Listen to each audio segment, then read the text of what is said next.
Good morning. So today is my caption on? Okay. Yeah. So today is another round of avoiding my shitty ass life. I'm just kidding. I mean, today we are fucking going through the trial exhibits again from Google search monopoly case. So there are two monopoly cases against Google at this time. First is the fucking the search monopoly. Dude, I just said that shit. Okay, I'm drinking my coffee. First is the search monopoly, and that's in Judge Mehta's court. The initial complaint was filed 2020, and we're going over the trial exhibits from 2023. And a final decision was made on that case this year, which is how it kind of became relevant again. And I also just found out about it. And then, well, before I started covering it anyway, and then there's also the other ad technology monopoly against Google uh, case. Did I say that right? I don't know. You know what the fuck I mean. Um, and like that's in Judge Brunkema's court. I don't know shit about like this shit. I don't think I'm saying this shit right, but you know what I mean. So fuck it. And that's Brinkema. Um, and yeah, that was filed 2023, I believe. And the trial's happening like nowish, I think. And so they're waiting on some decisions, I think, from that also. I don't know when the fuck that's happening. But yeah, so we are wrapping up the trial exhibits when I can. Well, I say wrapping up, we're kind of like barely getting started. We're doing the trial exhibits and then we'll be wrapping up the search monopoly case coverage after I cover the remedies on that and any appeals type things that come out too. I don't know. Yeah, we'll go over all that as well. But we're wrapping a bow on the search monopoly case because I did cover the rest of the documentation on that already. And then we're going to get into the ad technology case. So today we're still focused on the search monopoly case.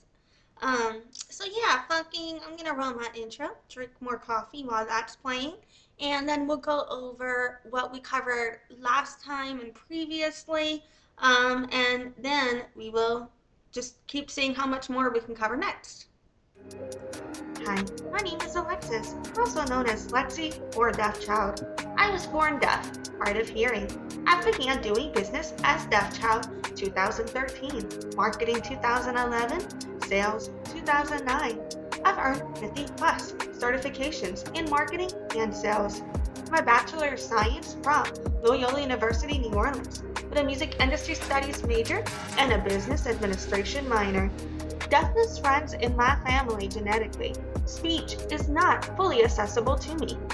Anyway, I'm here to bitch about whatever the fuck is on my mind. So here we go. Visit my site at noladeafchild.com. Okay, so I think we've done 24 of the trial exhibits. And I think there's like between 1 and 200, closer to 200. So we've probably done like 10 to 15%, if I'm not mistaken, of them. I don't know. That's probably a terrible estimate. I'm just guesstimating. Um, and then I love how the captioner put amazing when I said guess estimating. Like, anyway, fuck it, I'll be amazing too. Okay, so last time we went over fucking six presentations, and I think we are have done 24 total if I'm not mistaken. So we did the started off with this Google presentation on Google Search Ads 101 last time.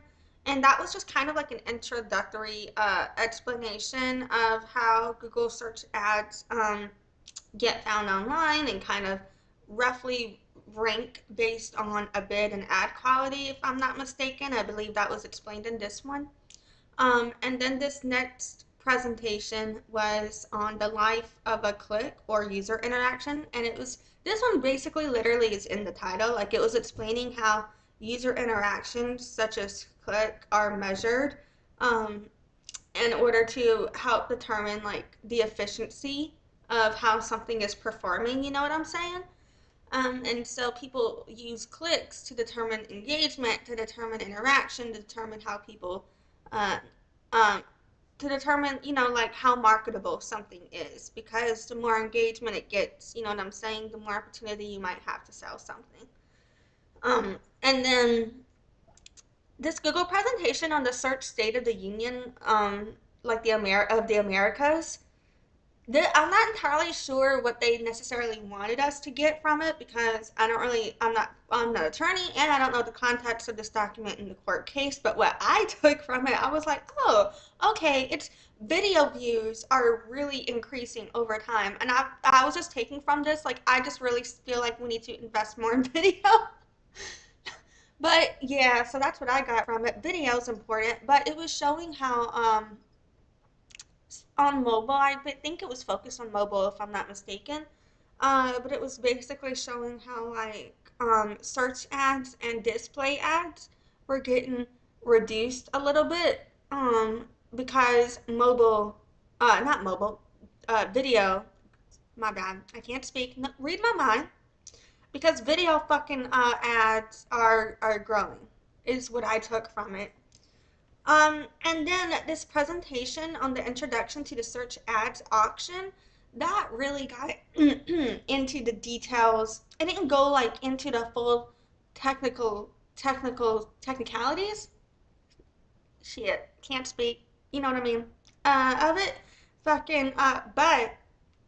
it did go into like the theory, basically, and a little bit of the kind of like the somewhat, I guess, math, or like a formula. Yeah, rather than math, I'll say it offered more of a formula, which I guess is math, but whatever, fuck it. On how the search ad auctions work in terms of what happens when you place a bid on an ad, how does that then get found and ranked? And what we could take from this was they were really talking about, I forget like their specific fucking terms or whatever, but it's basically like some random generalized secondary pricing shit. Okay? And all that really means is, so say there's three ads, you got ad A for it's a really good ad and they bid $1. Um Ad B is pretty good, not as good as ad A, and they bid 75 cents. And then you got ad C, it sucks ass, and they bid $2. Well, if ad C sucks ass, even if they bid $2, if ad A and ad B are better quality, they'll probably get shown before ad C, even if ad C bid more. And then if ad C sucks ass in terms of, say, it was just like a really low quality image and the keywords aren't necessarily best optimized for what they're going to see on the landing page type thing, then that's probably not going to rank as high as ad A and ad B. But then between ad A and ad B, I forgot what the fuck I said in my example, but let's say I said $1 on ad A and 75 cents on ad B or whatever, and they're both pretty good quality ads. Ad A would get shown first because let's say it's a higher quality or higher bid, Um, but then because it's only bidding to compete against ad B in this case for the ad spot, for example, then ad A would only be charged 76 cents, I think, or about 75 or 76 cents to outperform ad B. Even though they had bid $1, they still pay less based on what their competition had bid. You know what I'm saying? Um, so yeah, that's how the fuck, in a nutshell, I believe that works. Sorry, that's probably a terrible summary. And then after that, we looked at a presentation on the ads, the paid search ad ramification of incognito. And basically they were saying when they can't track data, they don't make as much money, in a nutshell. And the last thing we looked at in the last three was about the Google, am I speaking right? Google regulatory filing. And I'm just now making sure I'm not muted. That would have sucked. Google regulatory filing How search ads are ranked and priced on Google, and it's a briefing paper presented to the Competition and Markets Authority. Okay, and so this goes into even more detail about what the fuck I was saying about the introduction to the search ads option and how that works. Okay, this is the one that goes, I think this one is like a rough overview, and this one goes into even more detail about it. And I also think in this one, they were also basically trying to argue, like, yeah, other companies exist, so we're not a monopoly still. And then if I'm not mistaken, I think in one of these documentations, I think it may have been this one, they even cited Microsoft existing or being existing as like a reason for them not being a monopoly. And in my head, I'm like, comparing yourself to another company that was found guilty as a monopoly when that's been used in the case to already prove how you are a monopoly is that probably wasn't your best move. But that's as well. Maybe I accidentally said move, but I meant to say move. But yeah, fucking MOVE. The captioner is not getting that. Am I speaking right? Okay. I don't know. Fucking, but my bad. So yeah, fucking, let's move on. Y'all get the point. We've been through some shit. And, yeah. So next up, we are going to be looking at exhibit number UPX 0012. And this is going to be a Google presentation on search ads overview, presented December 2020. And this was seen to have been uploaded September 27th, 2023. So, and then I don't know if I remember to say this last time, but it does bother me as well how, like, white people will be naming technology like native and shit. That bothers the fuck out of me. But different conversation, different time. But yeah, yep. Anyway, so this is our search ads overview from December 2020.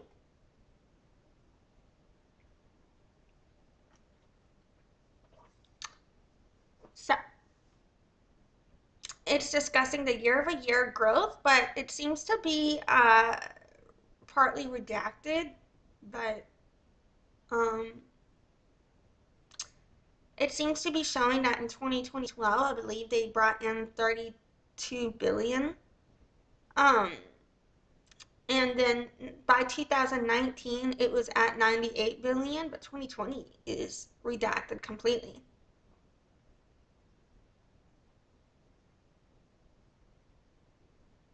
So, I don't even know what the fuck O and O means, to be honest. Let's go that. Owned and operated, hurry, okay. Search ads and owned and operated revenue. Then it says, okay, first off, we wanted to remind you that we are all part of a most amazing business. Search ads plus owned and operated has grown at an incredible rate over the past decade, typically in the high teens, reaching redacted last year. And despite COVID, will exceed redacted this year. You can see that the vast majority of our growth has come from mobile search, especially in the last 5 years. Desktop has largely plateaued, while AFS has declined. And just in the last couple of years, you can see owned and operated like Discovery and Gmail starting to really contribute. Don't know what the fuck AFS means here too. Look, there's way too many acronyms for me to remember all this shit. I'm not about to act like I do if I don't. Okay, here we see a few different things. I'm assuming available for sale could, apply, but who knows? I could be wrong. Um, I don't really know what the fuck they mean here, but shit, fuck it. Y'all guess. Your guess is just as good as mine. I can't speak. God damn. I'm like, I can't talk. Let me read this to you. Anyway, so then it shows an example of the search results page, and it provides a query, gives an example of shopping ads, text ads, and organic results here. Yeah. I'm like terrible at whenever I get a notification and I'm streaming. I'm like so bad at looking at it. Okay. Um, and then it just shows the result page example twice here. And then it shows an anatomy of an ad. And it provides the ad content with our text. We got our display arrow, 1 of 3 headlines, 1 of 2 description lines, as well as ad extensions, site links, call extension, and other extensions. Then I look over this last time. I could have sworn I clicked a different link though, which include location, app, price, promotion, structured snippet. Okay, no, this is different. And then it says how Google makes money on search. And it says revenue equals your number of queries times your revenue per 1,000 impressions.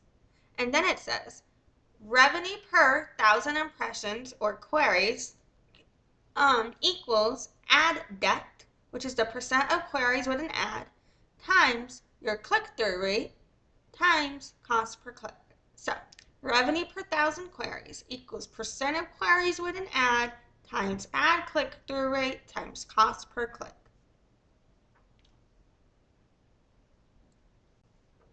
This reminds me of Common Thread Collective. They have a profitability formula, and it is revenue equals visitors times conversion rate times average order value.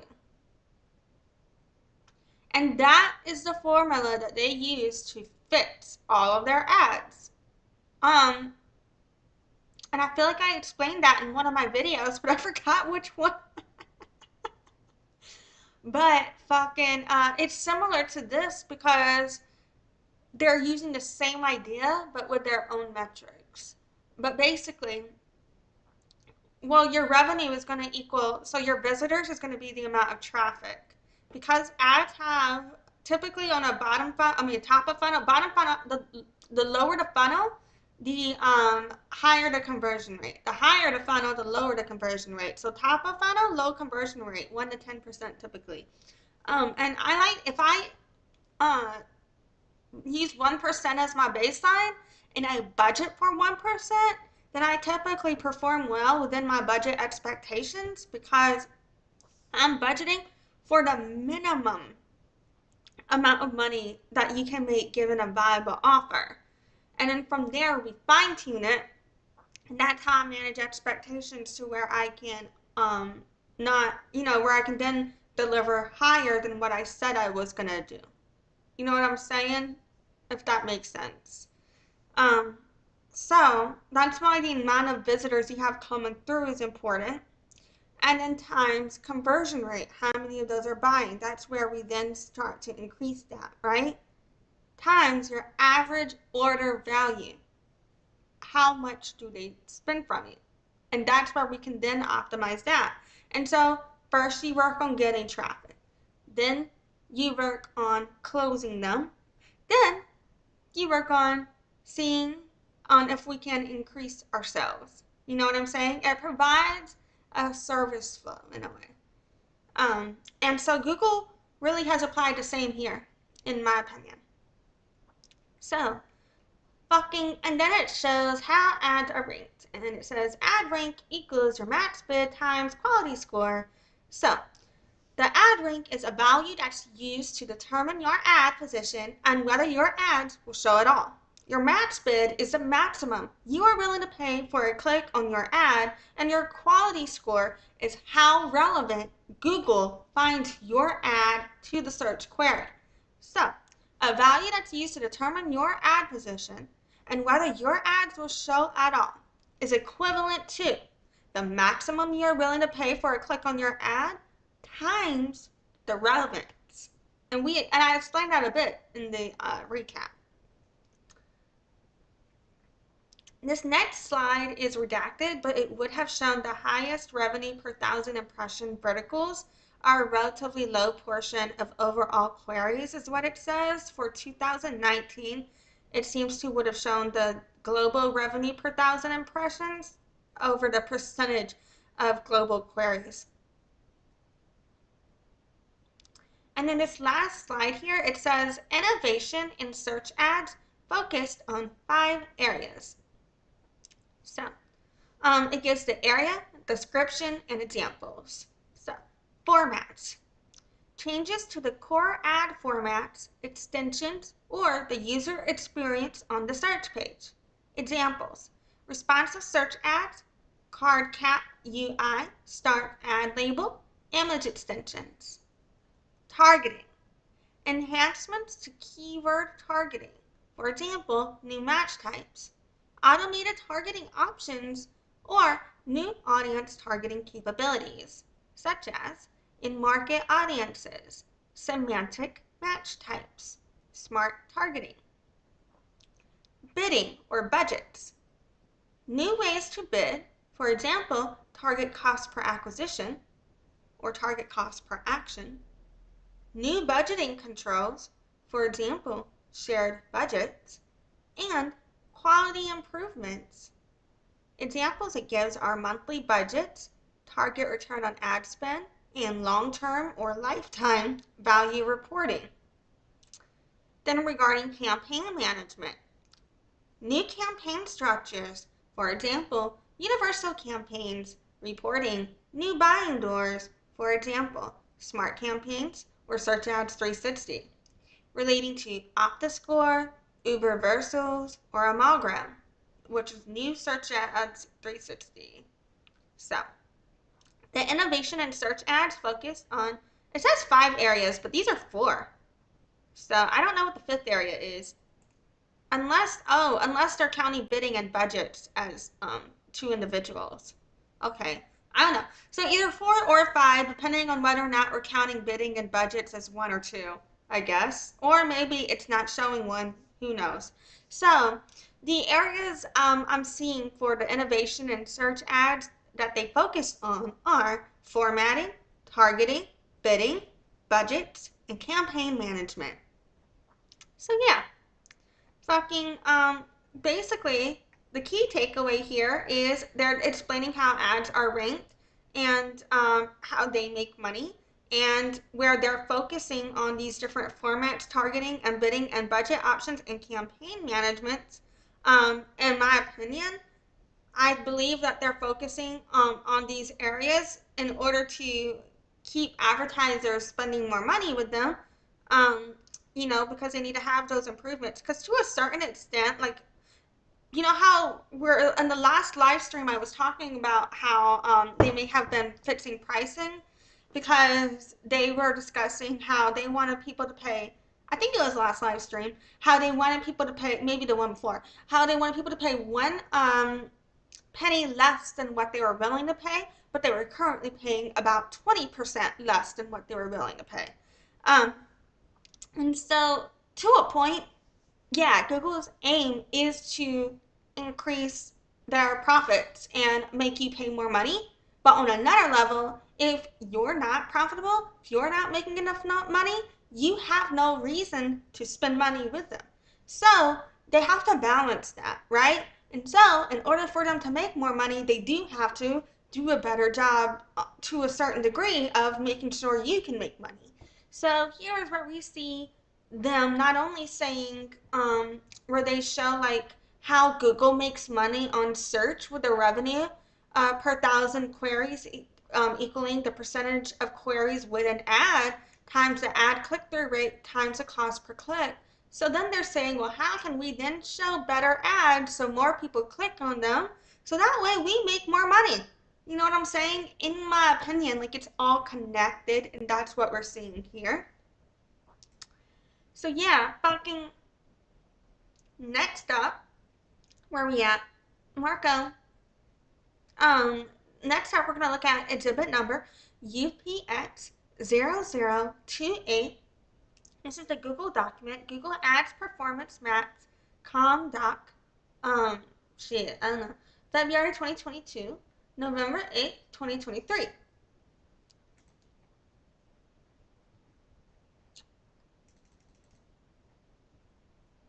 So, I guess they mean like a communications document, whatever. Performance maps just refers to Google, a type of Google advertising campaign you can do. And so I don't even know, like, so there's different types and they don't always last, so I don't spend too much time on my channel harping into too much of these different platforms because of how technology can change. I do try my best. Like to a point, I discuss it because it's relevant, but then to another point, I don't because I try more to focus on long-term sustainability, on shit that where you can come look at this later and it's gonna last. But because other channels do a really good job and other people do a really good job of letting you know what to do right now, the technology right now to be up to date right now and stuff like that. And so I feel like there's enough people doing that to where I try to focus more on like the long-term sustainability. Um, but that's why I haven't done like full like okay performance maps. But we're gonna go into it more here, I guess, and in this. But there's different ways you can set up your Google Ads, and performance maps is one of them. Um, and so yeah, fucking okay, let's just go for it. So it's a performance max communication document, and it's for retail or Google Merchant Center customers. And for offline, where it says MO, I don't know. I'm guessing they mean marketing objectives, but who knows for sure. Let's Google that, see if we get answer. It could be moment, modus operandi, manually operated. Okay, he knows. So. Product status. Partial launch rolling out to all advertisers by January 2022. And it's a product type, it's for Google Ads. The last update was February 2022. The marketing objective is lead generation or online sales, non-feed. And the feedback or feature request is submit product feedback or feature request at go/performance maps feedback or whatever, PMAX feedback. So the rollout status, Performance Maps has rolled out to all CIDs that have migrated to conversion goals. I'm wondering if they mean conversion IDs that have migrated to conversion goals. The rest will have access to Performance Maps once the remaining accounts are migrated in January.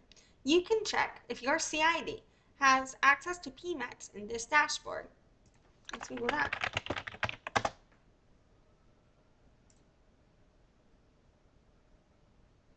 Customer identification number. Okay.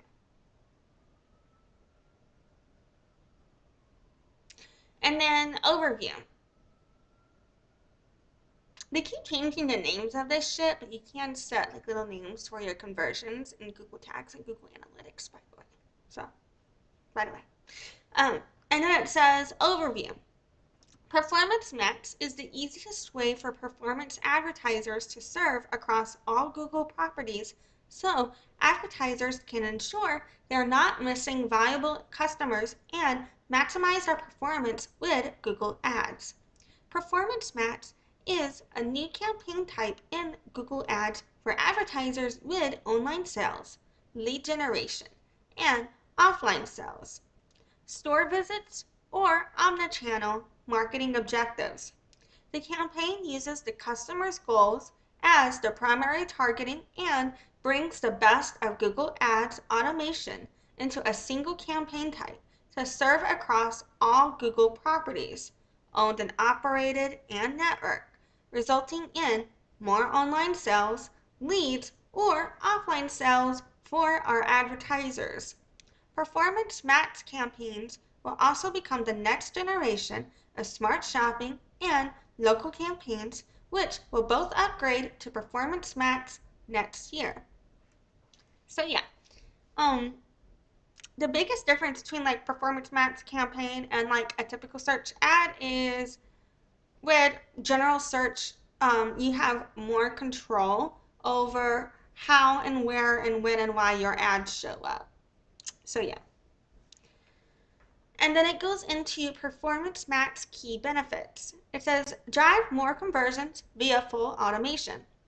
Performance Max on average drives 13% more conversions at stable return on investment via using the latest automated bidding, dynamic creative, targeting, and data-driven measurement technology across all Google Ads channels. Then it continues to show feature-proof growth, but then it gets cut off. Um, let's see if it's on the next one or not.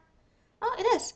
And then for future-proof growth, oh, it seems to be part of this is redacted, but the sentence or cut off, but the sentence that's not, or part of the sentence that we can see says, investments will continue to be focused on addressing the needs of enterprise search customers. There are no plans to make product investments or support enterprise display and video customer needs in Search Ads 360. And then I think the DV is like, isn't that like display some shit? What the fuck is, or is it about video? What the fuck is DV? What does that mean again? Um, yeah, display and video 360. Mm-hmm.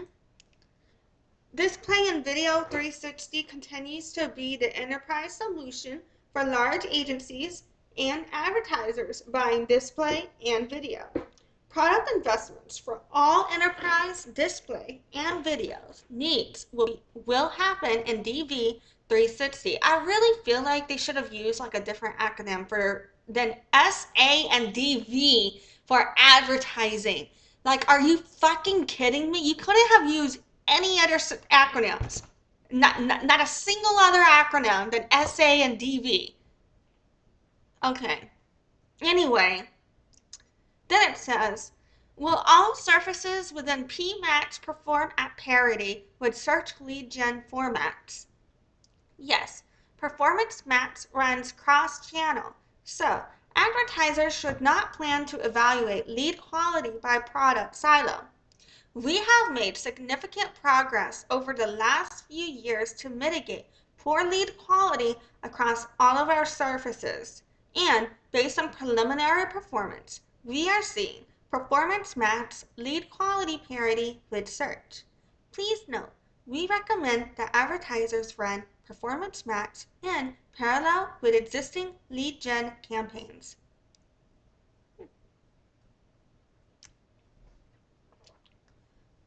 So I think that's interesting right here. They're saying, um,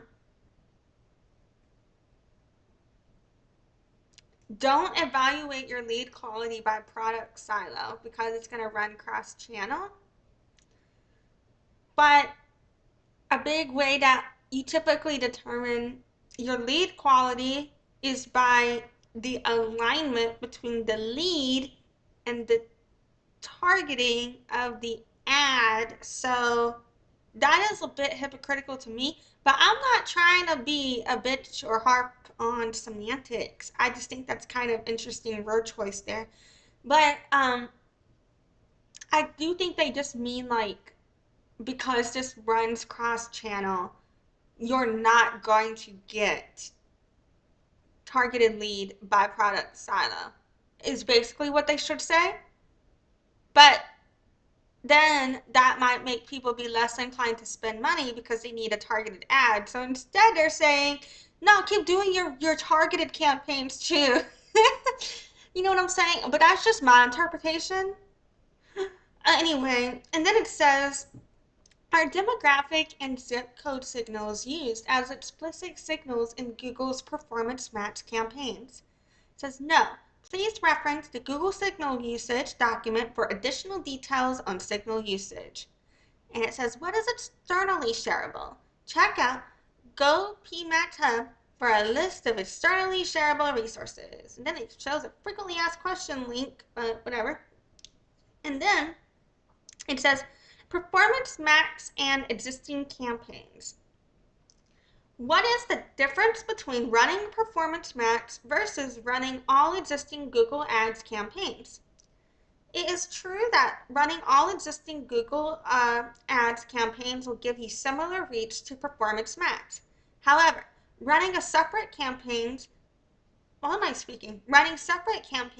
still limit performance potential due to not having full automation and by having optimization restrictions created by channel-specific budget silos in existing campaigns.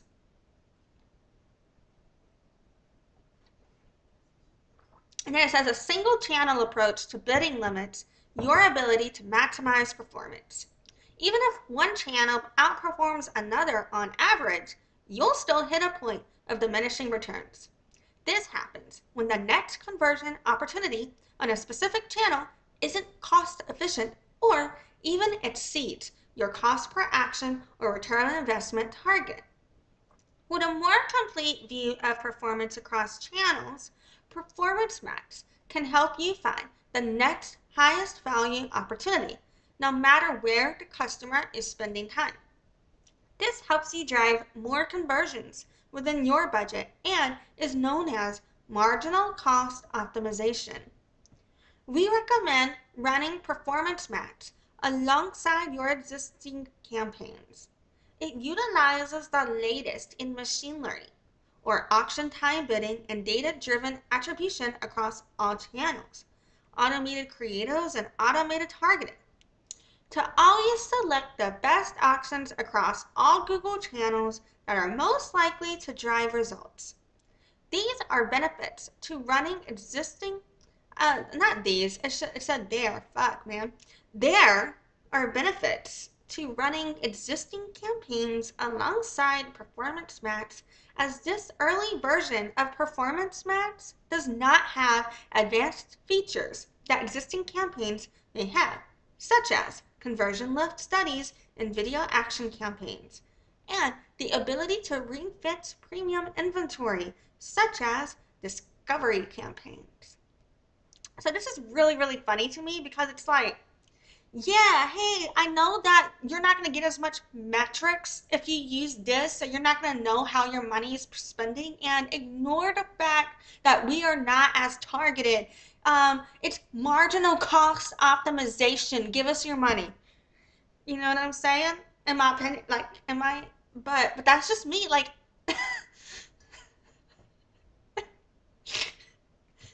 it just reminds me of like in Monty Python and the Holy Grail, when the dude's got like his arms chopped off and like his legs chopped off. He's still trying to fight. He's like, it's but a flesh wound. Anyway,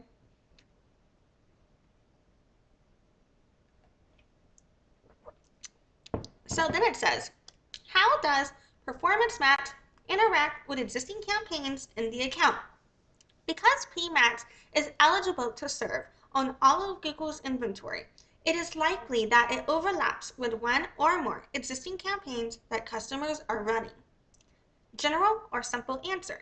It interacts with campaign A, say a display campaign, similar to how any other campaign on that channel would interact. Or in this case, if you're to add another display campaign. Ad rank will determine which campaign serves the impression. Nuances.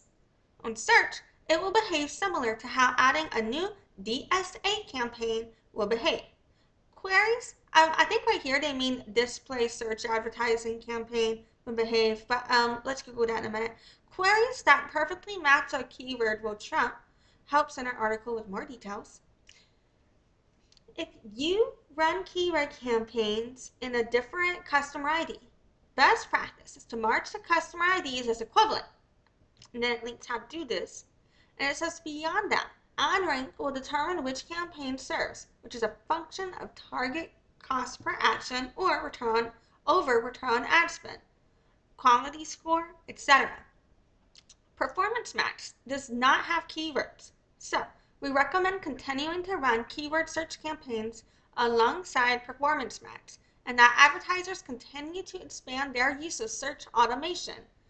RSA, broad targeting like broad match, and smart, and then it cuts off and we don't get to see the rest of that. Word RSA, I've been associating that with revenue share agreement, so I don't know what they mean here. So let's look this up. So DSA Google Ads means dynamic search ads. Okay, not display dynamic. Close enough though, basically the same thing. I'm just kidding. But dynamic just means that they will that you input options and then they serve what they think is going to be the best option to the user, basically.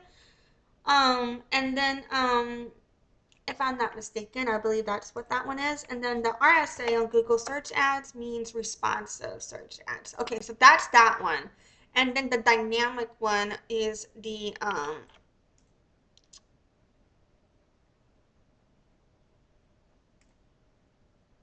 Okay, yeah, that one just automatically inputs the landing page content. Okay, okay. Look, they, it's like there's so much shit, and it all changes over time. Eventually, when you've run ads for 10 or more years, it's like I trust you. If you know what, if you can explain certain things, but you're getting the labels with the wrong words, I don't give a fuck because I know how it is. When you're used to keeping up with all of these changes on these different platforms over so many years, so many things change all the fucking time. It gets annoying to keep up with it all. Like your mind can't. That's why you end up having people who specialize on specific platforms because that's how much you need to do it once you hit a certain scale. You know what I'm saying? Anyway, next up it shows objection handling. Oh shit! So is this where they're like how where they're like their overturns for advertisers' objectives to these updates? That's hilarious to me. Okay. It says, is Google further consolidating its ad inventory to take more control away from advertisers and make management and performance even more quote unquote black box? And so by black box, they just mean everything's recorded, but only certain people kind of get access to it, if you know what I'm saying. Um,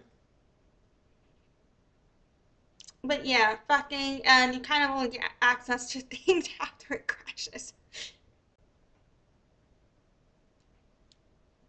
It says the vision for this product is to maximize the performance of Google Ads for our customers by increasing the amount of inventory available via a single campaign. We can always choose the best option across channels that has the highest probability of driving results and meeting the client's business goals and performance targets. In order to do this, Google Ads needs to automate some aspects of the auction, like choosing the best bid in real time, the best audience for your campaign goal, and the best combination of creative assets that will resonate with customers.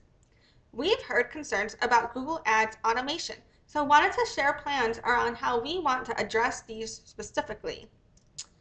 Automation opts me into things I don't care about. That's an objection in quotes here.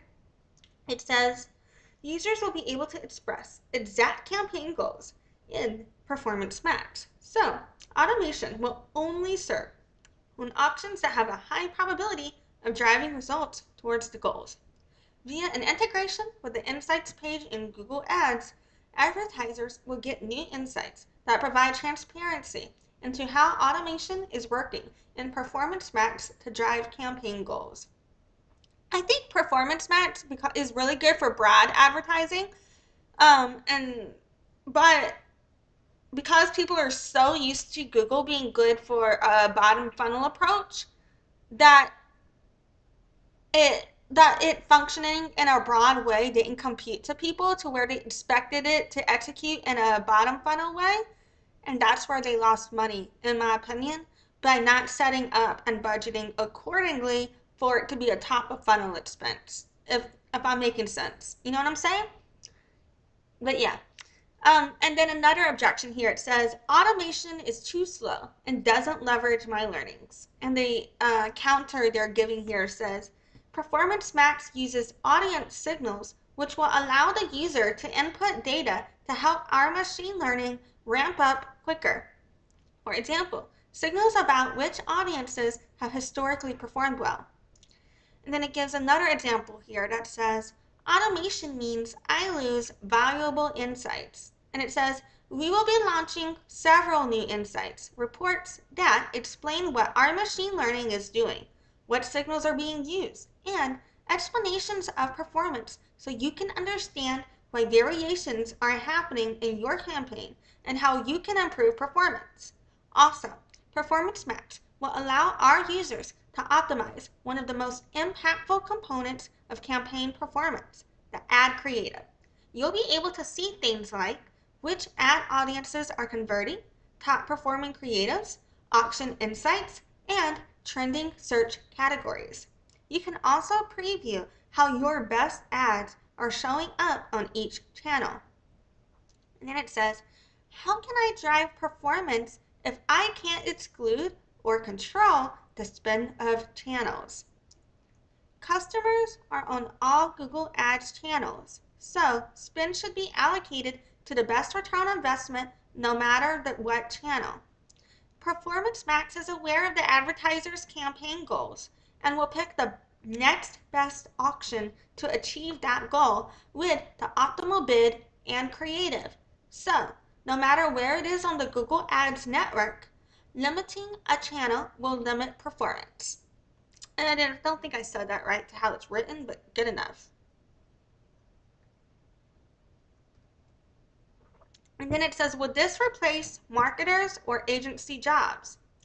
Says the aim of fuck no. Says the aim of Performance Max is to increase performance with less manual effort, allowing our partners to focus on enhancing campaign strategy via using new insights tools from Performance Max and gain a new level of understanding of your customers. Advertisers can also use ad strength reports and continue to refresh their creative assets, one of the most impactful performance levers in Google Ads, so they can optimize for improved, and then it is cut off and redacted, and that is it. So here, it looks like they're just creating internal memos, essentially, in order to provide their marketing and their internal teams with pitches, in my opinion, to better sell marketers and advertisers on actually using and implementing the Performance Max campaign rollout, in my opinion. You know what I'm saying? That's what I think we are getting here. So yeah, fucking let's see, let's do another. Where we at? Okie dokie. Next up we have exhibit number UPX0032. And this is the Google presentation, Ad Formats on Google, from April 17, 2020. And it's uploaded October 3rd, 2023. So, addressing ad formats on Google. So it shows a text ad, and it shows like a location and a search engine result page. Shows our interaction here is click. Bidding can be based on cost per click, target cost per acquisition, or others, depending on how it's set up. And the revenue recognition is typically tracked through clicks. Oh, and also, I feel like right now is a really good time to remind you guys, if you're near Houston, Texas, and Pasadena, Texas, and you're thinking about getting a tattoo, why not check out Ink by Cast Tattoo at the V-Hole Studio?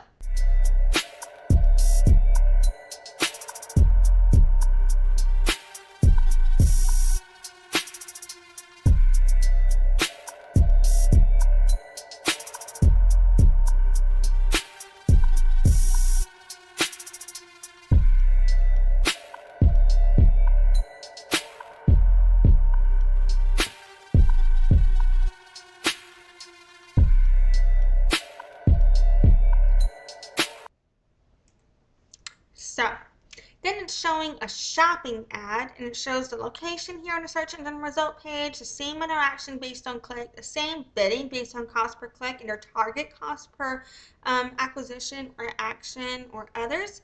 And it also shows the same revenue recognition based on click, but the primary difference is where it shows how a text ad and a shopping ad looks, which we kind of gone over a few times throughout these trial exhibits, but basically a text ad is just the headline and a description and maybe some extensions. But the shopping ad typically also offers a visual of the product, and it shows your pricing, maybe some reviews, so there's just a different aesthetic there. And then it shows shopping ad on images or shopping property, and it shows the location can be in images or shopping tab. The interactions click, bidding, cost per click, target cost per acquisition or action or others. The revenue recognition for click, and it's showing here where a shopping ad can also look different when it's placed on a general search. In the text portion, it'll just show up on top, kind of like a banner, versus when it's on an image or shopping property, then it can show up more of like a grid or a panel, in my opinion, but similar aesthetic there. And so, yeah, that's all this trial exhibit was. It's just showing the difference on the shopping versus text ads, and then the shopping ad where it looks different on the typical search versus image or shopping search pages. So, yeah, Bucking, we're gonna take a quick little break. I don't know. The most I'll be gone is about 20 minutes. I don't think I'll take the full break though. I'm just gonna go warm up my coffee and stuff like that. Take a quick second to regroup, and then we're gonna come back. We're gonna keep going through these trial exhibits, and we're gonna pick up on discovery ads strategy. So we're gonna be here in just two shakes of a lamb's tail. So thank you so much for being here with me today. I appreciate you. And yeah, I will be just right back.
I was playing my break music.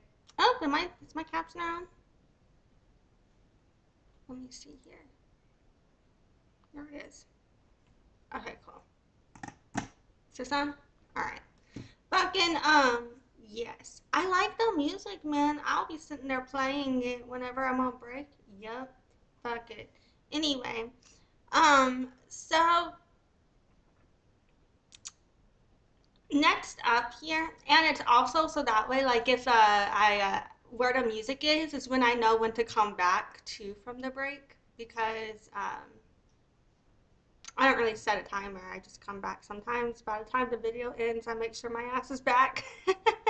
I'll be doing shit, so then I'll be like watching the where the stream is on the video to make sure that I'm where I need to be by the time the video's ending.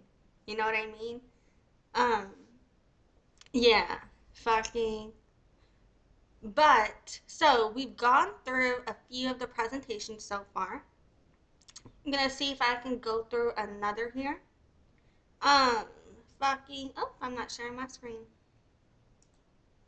So next up, we're gonna look at exhibit number UPX0033, and this is the Google presentation on discovery ad strategy.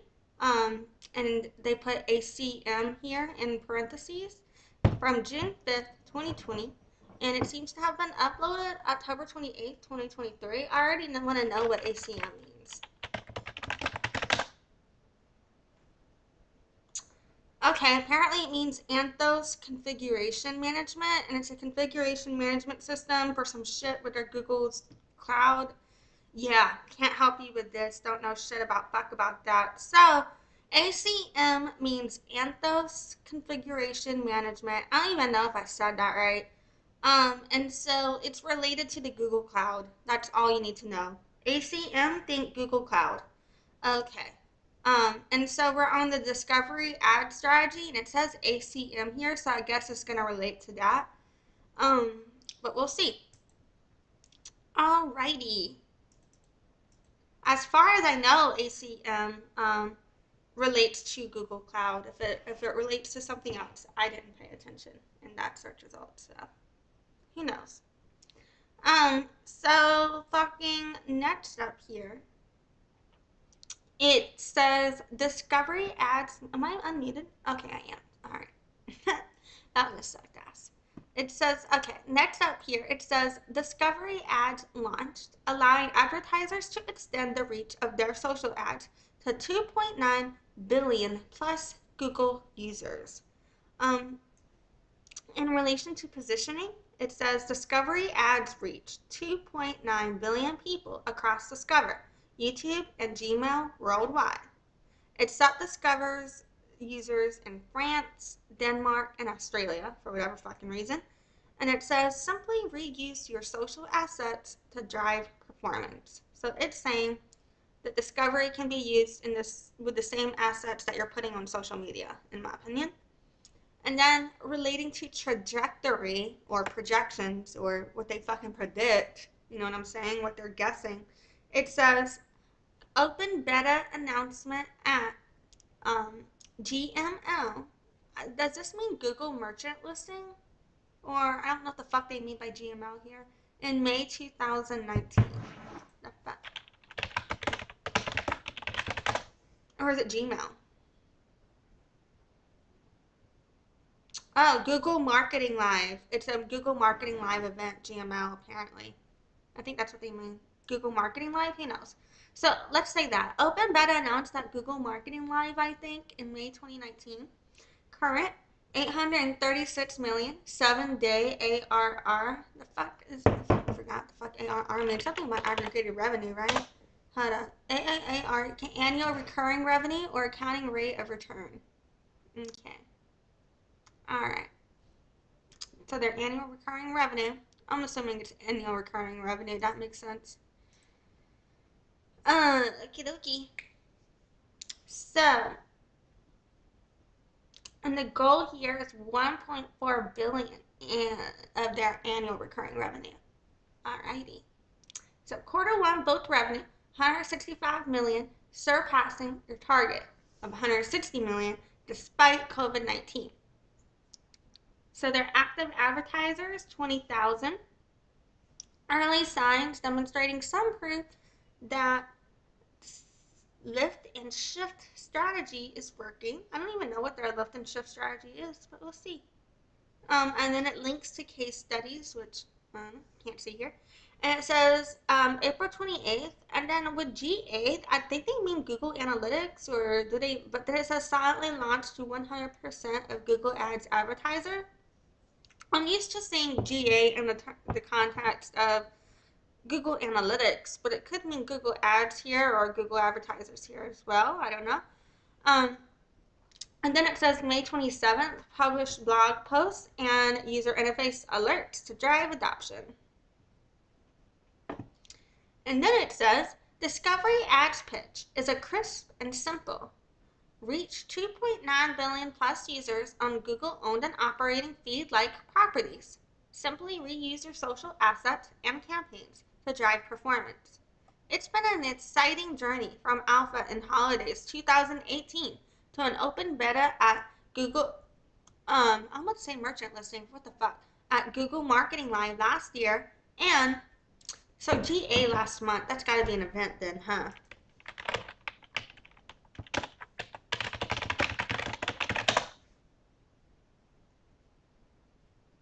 When I Google it, it says Google Analytics again. Huh. Yeah. Who knows? I don't know what they mean in here because in this context, this doesn't sound like Google Analytics, but that's what I thought they meant. So, maybe there's like another meetup that they did that this is named after, but, or maybe they're talking about inside of Google Analytics to Google Analytics users. I don't know what they mean by that, but who gives a fuck? All right. And then it's redacted, and it says net revenue impact of discovery, also redacted. And then it says adoption continues to accelerate, exceeding pre-COVID levels. And it shows a Discovery 7-day annual, I think it's annual recurring revenue. And then it's redacted here, and it shows their marquee brands. So I guess, the people who, they're putting on the pedestal for this shit. And then the rest of this is what am I saying adopted? I'm reading the word adopted. The rest of this is redacted as well, but the headlines we can see for which the content under is redacted says adoption based on BFM. And honestly, I fucking forgot what the fuck BFM. I had already Googled this shit too. Oh yeah, this didn't help me, did it? Oh, still don't know. Okay. Oh yeah, BlackRock. I thought it was BlackRock Fund Management, but who knows, man? Could be BlackRock Fund Management. I see BFM. I think BlackRock. I think Black Friday, Cyber Monday, but I don't know, man. And then it says American and their percentage is redacted. I think Asian Pacific, I think that's what that is. I can't tell. And then it says EMEA and GCS, so who knows? And this is redacted. And it says top verticals, and it shows total revenue percentage and total divisions here. It's redacted, and it seems to have been broken down by finance, retail, technology, classifieds, and local, education and government, M&E, automotive, healthcare, CPG, and others. I'm assuming M&E means music and entertainment here. I'm trying to highlight it, but it's like literally not. Whatever. And then it only lets me highlight this one, these two, but not the rest. Okay. Fucking, and in CPG, I guess they mean like consumer personal goods. Yeah, I don't know. That's what I'm assuming. And then it says off to a great start. Product adoption and revenue continues to accelerate, as you can see from the annual recurring revenue chart. We are seeing a steady growth in the business as brands are leaning into Google's feed-based services. In terms of markets, we are seeing great numbers coming from America and, the fuck, did it mean like Asian Pacific? Like, or I don't know, or APAC? I don't know, like, it says from Amer and APAC, and so then I'm assuming America and like Pacific, Asian and Pacific area, Pacific Islander markets, but that's what I'm assuming. It says early on, APAC has paved the way from an adoption perspective and it continues to partner closely with our team to accelerate adoption. Or maybe that's not what it is. I don't fucking know. A lot of competition in that market. Amer drives the bulk of our revenue today. Well, maybe that is it. Who knows? And it says redacted percentage. And it says we have a BFM adoption metric and are now starting to see gains in advertiser adoption post-COVID. And then regarding verticals, it says we have been successful in building a product that works well across a variety of verticals. Now we need to go deep and strengthen our verticalized offerings. Retail contributes less revenue per division than, for example, finance. And I'll put a pin on that, and we'll talk about it later as to why. We know online retail in particular is an area that has shown strength amid COVID for Facebook and is a clear area of investment for us. Big focus of our sales strategy, which we will go into later, identifying the right customers, pitching social decision makers, and getting incremental performance budgets. Our top advertisers include Skechers, P&G, Vodafone, Verizon, finance advertisers like TurboTax, and several DTC brands like, I think they mean direct to consumer, like Chime, HelloFresh, fit among MMS and mid-tier LCS segment.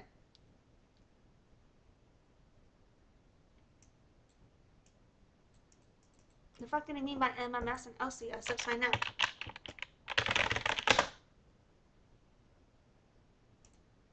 Multimedia messaging services, that makes sense. Okay, I've been thinking of like SMS when it comes to marketing, perhaps. Maybe they mean that. And then LCS,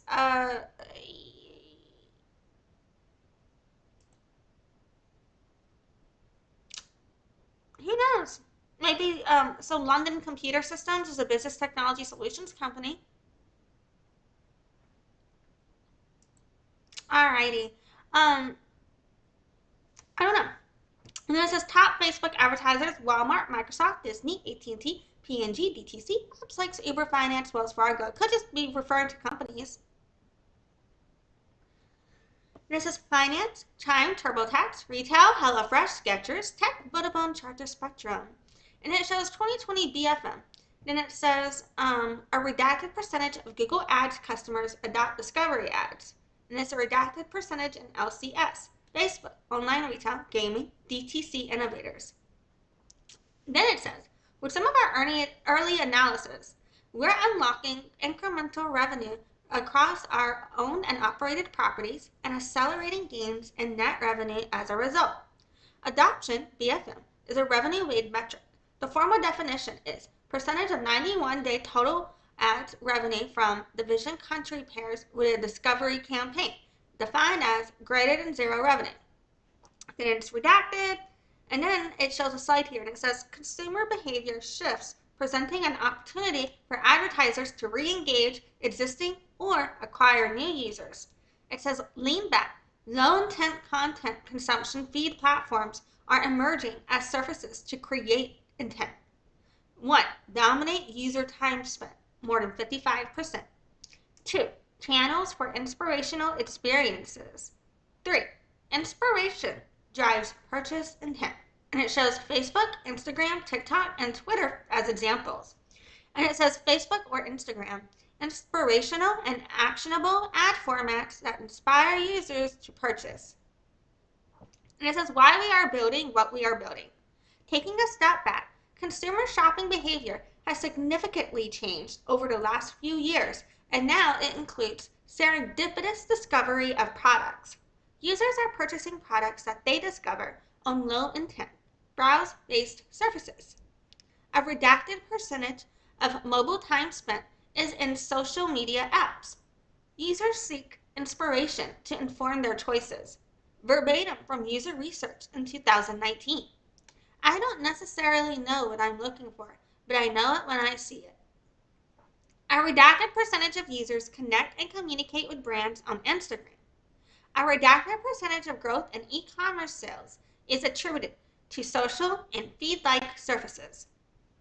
So this is a force and trend too significant to ignore.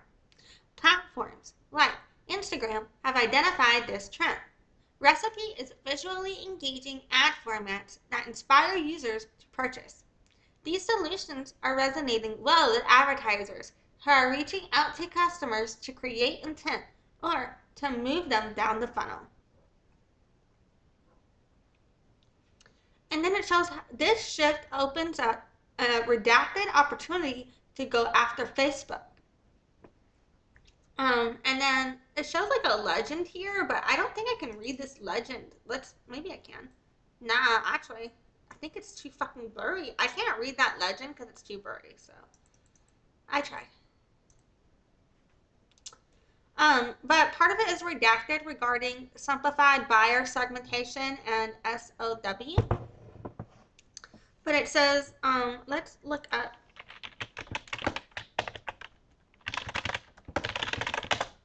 SOW stands for statement of work, I believe, potentially. So, who knows? So it says search or display high Google possible statement of work. I don't know percentage. I didn't look that much into it. And then it shows a Venn diagram here. It says brand here, but then it says out of scope. And then it shows Facebook plus Instagram, and it shows a redacted opportunity. And then popped out of that, it says low intent surfaces, such as Discover, YouTube, or Gmail. Visual engaging ad formats, acquire new customers, or re-engage existing interested users. And it shows Google solution, discovery ads, or video action campaigns. And in relation to discovery ads positioned against Facebook, represents a large incremental revenue opportunity. And this says SOW gain equals, and it's a redacted SOW gain equals a redacted current GDA business. So again, I don't know what the fuck SOW means here. I thought it could mean statement of work, but he knows. And then GDA, he knows what the fuck that means. Global Development Alliance? Maybe? He knows. Okie dokie. And then it says, this shift in consumer behavior and advertiser desire to reach out these users opens up a redacted opportunity for us to go after Facebook. Discovery is clearly positioned for social buyers. We want to unlock access and play in this redacted budget opportunity, which we believe Google Search plus Display has not had access to. We want advertisers to lift and shift social campaigns and achieve their performance goals on Google surfaces. And then it's redacted here. It says we have the low intent browsing properties with a scale of redacted user with time spent in apps. Inspirational visual experiences that lets advertisers deliver their narrative the way they want. And we have the Google intent data to help advertisers with their performance goals, new users, and moving users down the funnel at scale. This is what resonates with our social buyers. This is why discovery exists. And then it says comparison with Uber. The big difference is the buyer. Discovery is for the social buyer who has keys to a redacted of budgets. And then it's redacted here, then it's redacted again, and it says a question here. How do we know we are succeeding in getting social budgets? When do we have enough demonstrated ability to provide this works? What the fuck am I saying? I cannot speak. Let's read it. Let's just take it from the top. Question. How do we know we are succeeding in getting social budgets? When do we have enough demonstrated ability to prove this works? And we are winning.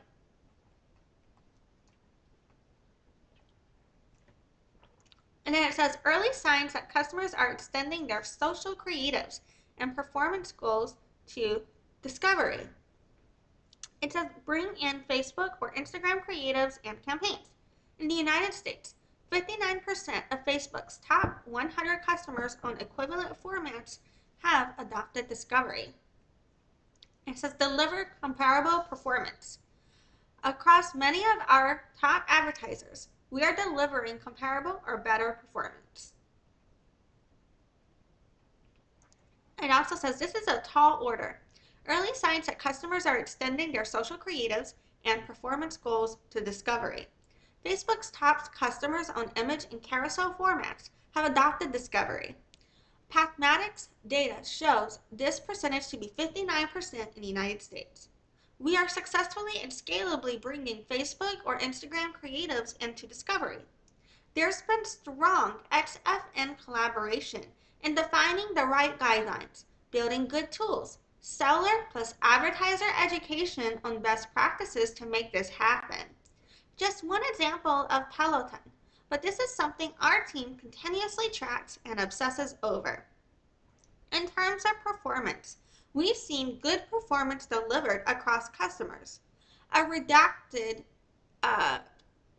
amount of our spend is with campaigns that deliver performance below target cost per acquisition targets. Brands like Audi, Textile, and Charter Spectrum, and over 40 case studies of advertisers are finding success and speaking to our value relative to their social spend. This is a good testament to the strength and positioning of the product and how discovery now fits in their overall media plan. But we are just starting out. And then it says top of mind, but this is redacted here. And then it says 59% of customers who buy photo or carousel ads on Facebook are also buying with us. No, this is United States specific given limitations in the scope of Pathmatics panel data. Those customers include brands like Audi, who, am I even saying that right? Who, with a simple email pitch, shifted redacted from low-performing Facebook ad units to discovery in a matter of a few days. We have over 40 cases on this and have found success asking customers to speak to discovery value. Then it says top of mind, and it's redacted.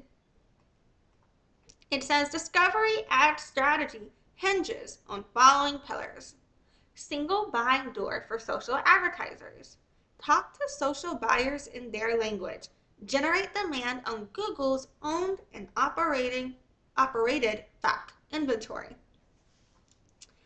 In relation to creatives and formats, it says designed to create intent and inspire users to take action. Rich canvas for advertisers to help their narrative. For inventory, it says browsing. Lean back content, consumption experience, queryless surfaces. I've never heard browsy used like this before, so I guess they just meant like easily browsable.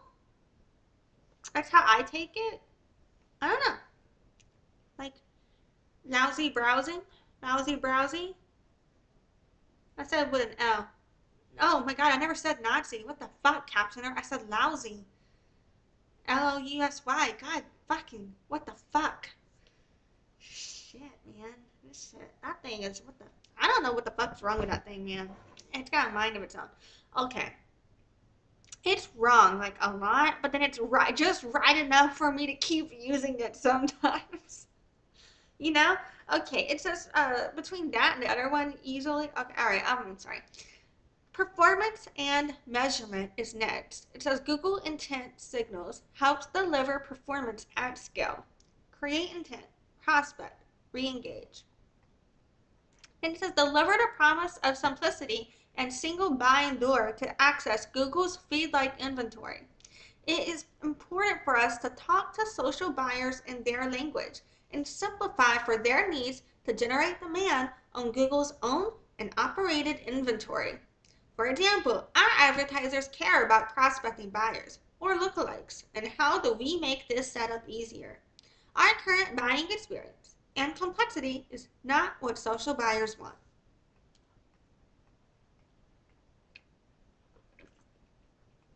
Next slide's like entirely redacted. Then it's got something else that's redacted, and then it says flag from video. I think GPL is Google product listing. Flag from video Google product listing. If the voiceover here is around the co-sell, how will we speak to top features required to ease planning or optimization? And then it links to a full list. And then it says market strategy to drive adoption in 2020. Perception is positive, but customers need a clearer story around discovery ads and its value. So there's a strategy section here, but that's all redacted. And then it addresses market perception. It addresses drive what resonates to help connect the dots, land product insights to grow budgets, and clarify the offering to help simplify the narrative. Under drive what resonates to help connect the dots, it says customers love how Discovery diversifies their media mix, but they want clarity on the bundle and why it matters. Under land product insights to grow budget, it says customers want, well, next to rather than under, whatever. Customers want more than case study claims to help them understand our performance potential. In relation to clarify the offering to help simplify the narrative, it says social buyers want clarity on our offering relative to Facebook or Instagram and parity with ads and consumer features. And this is all relevant to market perception. And it says perception is positive, but customers need a clear story around discovery, ads, and its value. And after that, it says, hi everyone, I'm Miriam Lynn on the Discovery Ads marketing team, and I'll be covering our plans to drive adoption this year with a strong go-to market message. Fresh off our launch, we've seen great press and a positive overall response to the product and the market. The industry is catching on to our comparable reach of redacted monthly active users relative to Facebook. Am I even saying compare? Is it comparable or comparable? I really don't fucking know, man. And the captioner's getting it right, whichever way I see it. So, huh. Then it says the easy lift and shift from social campaigns to discovery. Oh, that's what the lift and shift is from. Lift from social, shift to Google. Okie dokie, I see now. And it says, and lastly, the market recognizes our call for aspirational creative, even calling out our creative guide. The biggest gap we've seen in market perception today is that advertisers are confused about our positioning next to Facebook due to lack of performance benchmarks, social media features, and on-par formats and measurement. To address this, we'll focus our positioning for the rest of the year on redacted. And then it says, discovery ads provide a familiar pitch to social buyers. It's redacted here, but it says redacted spend from search and display buyers. And then it says redacted incremental social budgets. So under redacted spend from search and display buyers, it says a display buyer, drive performance across publisher sales.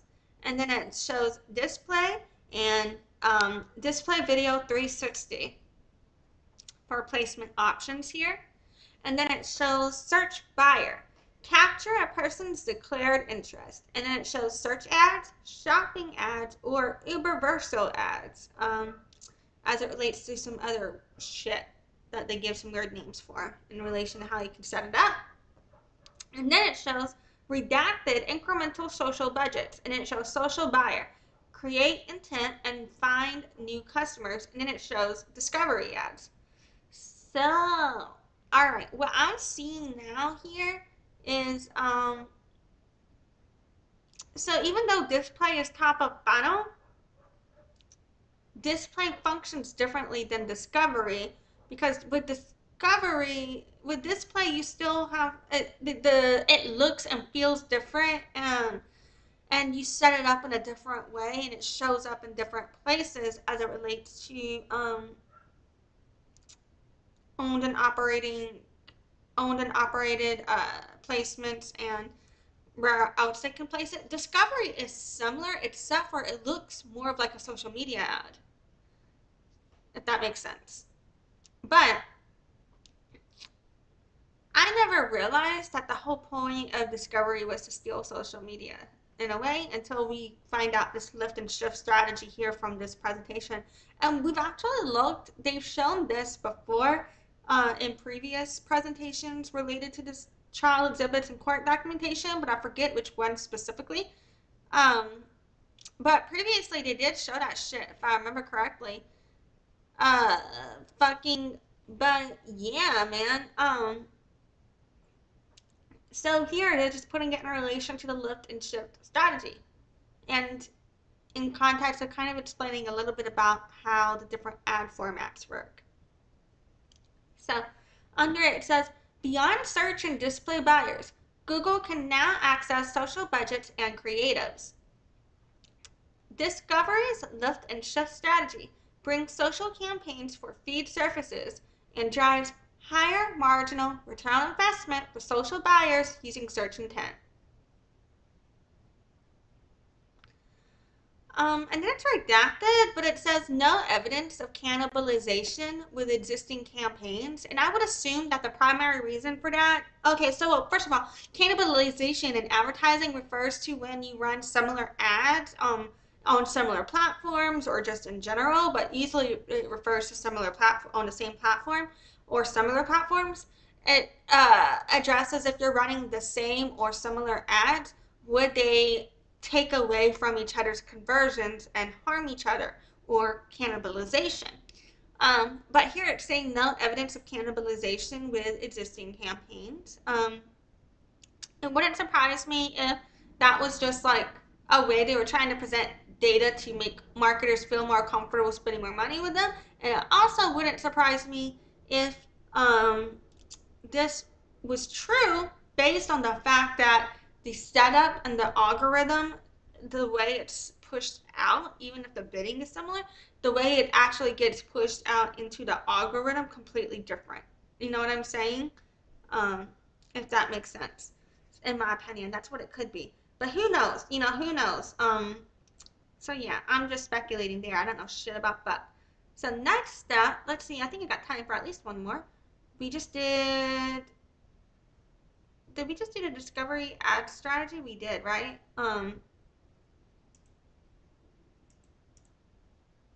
Yeah. Next up, let's do exhibit number UPX0038. It says Google document, search advertising speech from July 27th, 2017. And it seems to have been uploaded September 28th, 2023. Did I say 2017 instead of 17? I don't know what's wrong with me.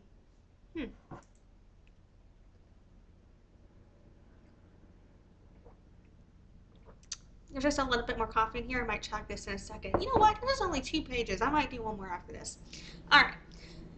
It just says background. So this is from, I guess these are notes from a speech here.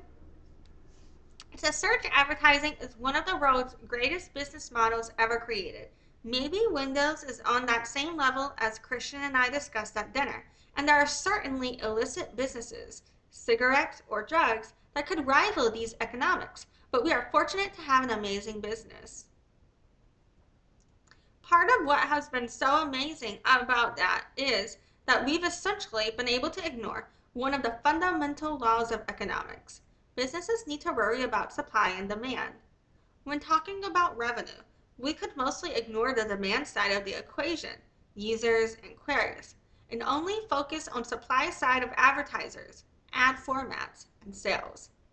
Sure, we had to build the best product, made smart marketing or distribution investments to get our product everywhere, but we could essentially tear the economics textbook in half. We had a few jolts across time, such as iOS 7 when Apple moved the search access point in Safari, Mozilla moving search default to Yahoo where we lost some users. But these were mostly exceptions that reminded us how lucky we were. Nothing can defy the economics foundations forever, and the law of large numbers catches up with everyone, even Google, such that user inquiries are becoming an important input into revenue. This is just them telling on themselves to me. Wow, this is hilarious. Okay, so previously, in my opinion, I forgot in which trial exhibit, but in previous trial exhibits, in my opinion, Google was basically saying, we're not a monopoly because we are just that great and just that efficient. So we are not a monopoly, is what Google was saying previously, in my opinion. And here, they're basically saying, in my opinion, we don't even have to worry about supply and demand or economics because we got all of the queries already. We just focus on how can we make money and monetize them bitches. You know what I'm saying? So in my opinion, it's like, so you admit you monetize based on dominating the market here now, don't you? And then also, where they say the law catches up with everyone right here, even Google. Why would the law need to catch up with you if you're not breaking the law? Just a question. It's just a question. So then moving on, it addresses the situation. It says, so we're entering a new world with a lot of uncertainty around how to adjust our incentives and targets to care about both sides of the equation. I think we need to acknowledge that there's a lot of emotion and fear wrapped up in where we go next. How do we keep evolving without destroying the secret sauce that has made search so wonderful? Relation to ads over revenue. When I talk to folks in ads and revenue, I hear fear and frustration that they are held to revenue targets where they only control half of the picture. The old model of things getting thrown over the wall to them has outlived its usefulness. There's talk of suggesting that the search team consider new goals around query quotas, focusing on monetizable queries, returning towards focusing search experience on high revenue countries. Search. When I talk to my search friends, I hear similar fear around not focusing on the next generation of search users, even if lower monetizing today. Avoiding any metrics or targets that could lead to unnatural search experiences to chase revenue. And I think DAU is daily active users, not queries, is the one metric that matters. Then addressing also in relation to sales, they're saying it's more important to see how many users are engaging with us than how many times they're searching, and that can be true to a point, because you're only going to get a certain amount of sales from a certain amount of people to a point. You know what I'm saying? Um, And then to another point, because it takes people a certain amount of times to interact with you before they buy from you in certain cases, and then their impressions do matter regardless of being an active user too. So both can matter, but yeah. Okay, and then it says proposal. I believe both sides have a valid point and any solutions need to proceed slowly and carefully. So here's my proposal for experimenting this year. Leave the search team alone to focus on the search experience that they do best and focus on growing daily active users around the world. Let us worry about the laws of economics and monitor their daily active user trends and targets and query, or daily active user translations to make sure the ads team have the underlying demand for their revenue quotas. So here I gave them shit for talking about even the law will catch up with them eventually. They could have been referring to the law of economics as um, stated here, but I just still think that's a funny coincidence, in my opinion. Okay, let's do. I think we've got time for at least one more here. I'm gonna chug the rest of my coffee real quick.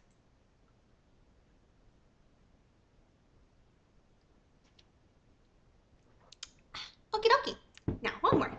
Um, it says, and so we had just looked at the search advertising speech from 2017. Now we're going to go into exhibit number UPX0043, Google presentation, tuning for Smarties, January 11th, 2013. This is from October 4th, 2023. So this document, again, it's important to understand where things were built from, but it doesn't necessarily gonna I haven't looked at it yet. It may not be up to date with how things are done now. So, because this is from 2013, so that's like 10 years ago now. You know what I'm saying? Okie dokie. So this first part here is redacted, and then it says tuning for Smarties adds qualities. We're no dummies. Am I speaking right? I don't think I am. You know what the fuck I mean. And then it says tuning in a nutshell. 1. Measure things. 2. Do math. 3. Profit. It says, what are we tuning again? prices. Oh, is this them saying they're fixing prices? For every ad, predicted click-through rate, content quality, landing page experience, we set a price. If the price is less than or equal to the bid, the ad can show. Tuning is just adjusting ranking over pricing. And then it's redacted. And then it says the long-term value function. Tuning equals adjusting the cost of different types of clicks and impressions. Okay, it's redacted. And then it says the long-term value function. These functions use auction predicted click-through rate, which is at best a consensual hallucination. What the fuck?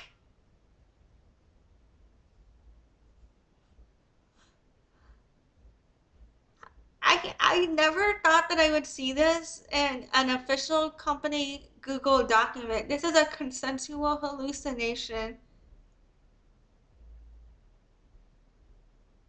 Holy fuck. Am I tripping?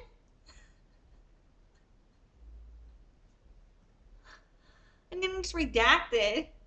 Oh my god. Then it says the long-term value function adjusting gamma has been contentious. And then it's redacted. It says since we tune at country granularity, it is the only mechanism to significantly reward or penalize quality for high-value queries within a country or tuning region. And then it's redacted. They're like, yeah, we don't fix prices, we just tune them.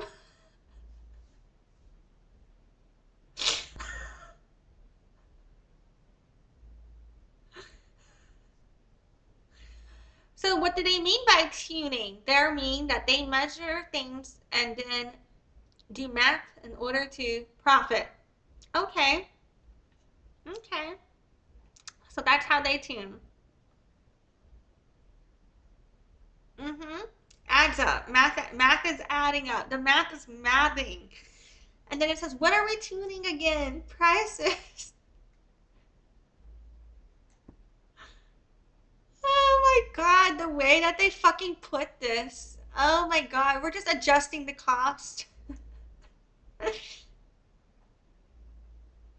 It's a consensual hallucination.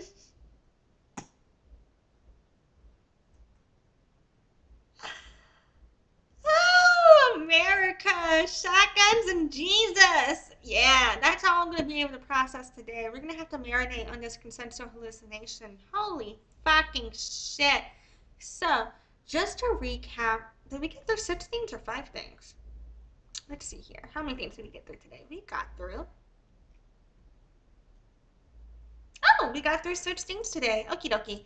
So, first of all, we started off with the search ads overview, and that just kind of went through a general difference between advertising again, and it showed us the difference between the text advertising and the shopping advertising, and it also explained what the shopping ads look like in different placement for on text pages or your organic search result page versus in an image result or a shopping grid result page thing. Am I using words? You know what the fuck I mean. And then it discussed Google Ads performance maps in relation to a communication document in regards to how uh, performance maps wasn't as targeted as and it was talking about how performance maps wasn't as targeted based on keywords like their typical search ads are that we're used to.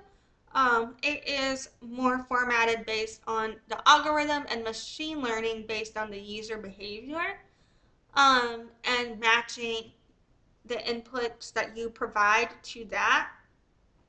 Um, and so, yeah. And in that document, I think it was in either there, I think that might have been a discovery one. Okay, and then we looked at another presentation on the ad formats on Google, and it kind of discussed a little bit about the different ways you can set up ads, such as with search ads or display video or through, discovery and addressing that.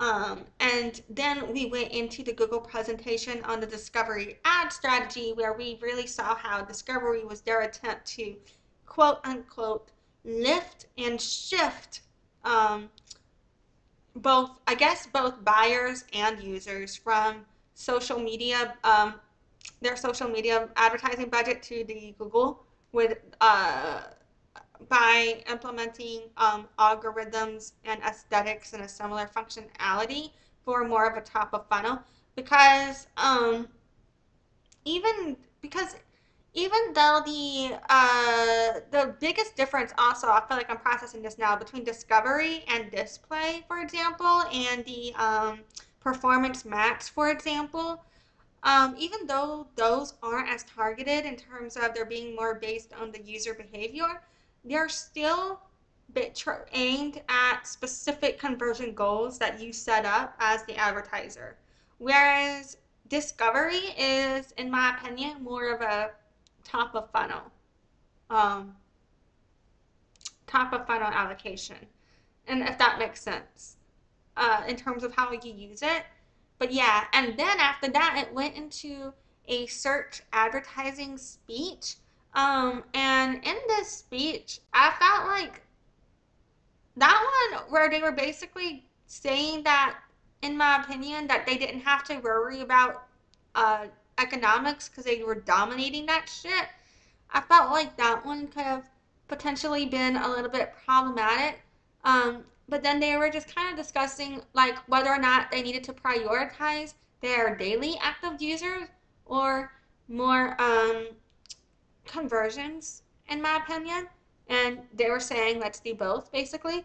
So yeah, they were worried about their revenue quotas.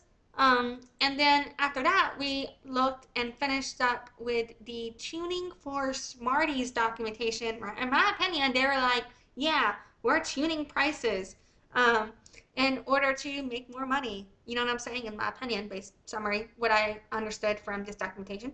Um, and then fucking they're literally saying how they set the prices. You know what I'm saying?